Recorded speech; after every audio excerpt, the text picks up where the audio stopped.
clinical nature in front of goal. That's the first. I mean, we're a better football team in the first half. When I say that, in the middle chunk of the game, possession, chances, we matched them at least. I think we probably had better chances. And then to be 2-0 down in that situation is probably a sign of where we're at. And then second half, individual defending moments, gifting opportunities, probably a sign of where we're at. So is it both boxes? Has that been a running theme during your tenure and also before? Well, yeah, you go back to the start of the season, our goal count for the season shows that it's a problem that we don't score goals enough. And when you create, like today at Old Trafford, I mean, they give you sometimes opportunity to play because they know what a threat they are on the counter. We took that opportunity. We gave them some threats in the first half and many in the second. But yeah, I think it's clear. You know, I get asked quite a lot when we play a back five, why are you playing a back five? It's a bit of defensive. Some of the defending in the second half showed why we play a back five at times. Were you disappointed with the nature of the second half, the way you sort of subsided a little bit?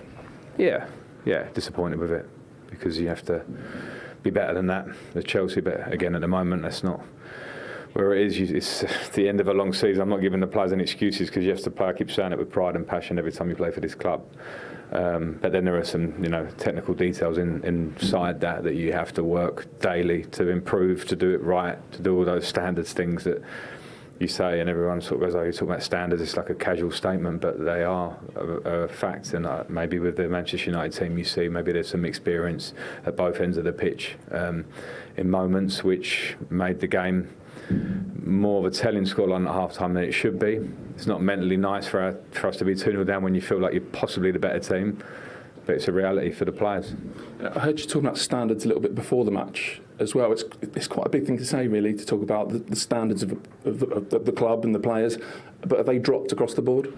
Well, it's a simple thing to say, but any team that wins or consistently gets results in the Premier League has them as a base, because without that, the tactics do not matter. You can't get that far, doesn't matter. What are we talking about with standards, Frank? Well, training well every day, trying to improve, being a real collective unit, and there are some variables for the players. Everyone talks about this big squad. I understand that it's hard for the coaches this year at the club. I get it because I've lived that for 9 league games now, 8 league games now, whatever. I've lived that. So sometimes you can say maybe that is a factor, if you want to call it an excuse. But as a player, you have to put that to the side and focus on your own game. And since I've been in, I've understood quickly that some of the collective standards, and it's for the individuals amongst that to realise who they are within that, what they do. And this is not a blanket. This is just we have to find the reasons why the club is where it's at.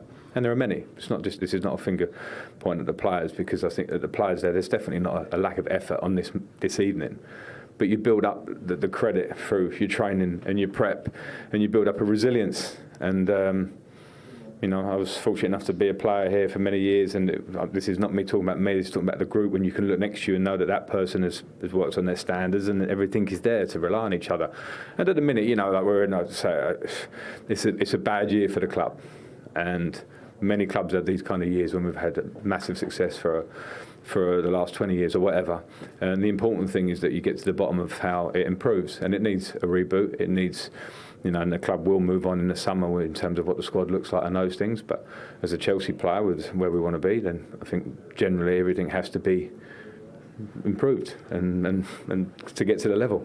Yeah, but I heard you say the other day, it's not something that you can just turn on like a tap. So how big a fix is ahead? This is probably the last time we'll really get to hear from you. So as honestly as you can, how big is the job in front of the club? Oh, it's for someone else to take on, isn't it? So I think things can look very different. But, it's one of my things to come in without a pre-season to try and assess players and all those things.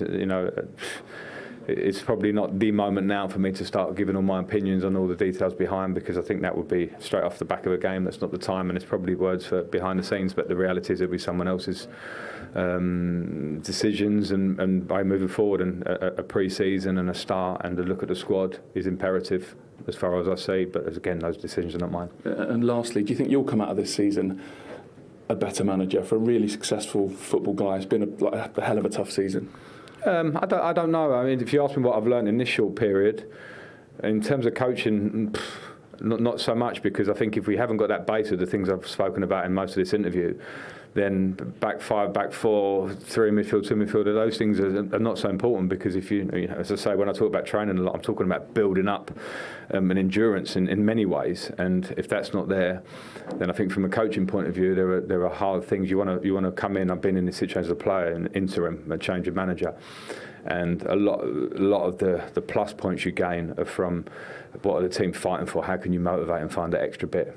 And we haven't found that as a collective, because results say so. So in terms of that, I haven't. And this job is always going to challenge you at different times. Everyone has their versions of challenges. So I'm certainly not the victim in this moment. I love working for this club. That's not changed from the moment I've been here. Have I learned much on the football side? As I say, I don't think in this period, and I'll say I probably did here before, and I did at Everton. In this period, it's been more about what I've walked into and what I've seen, and that's been very different for me.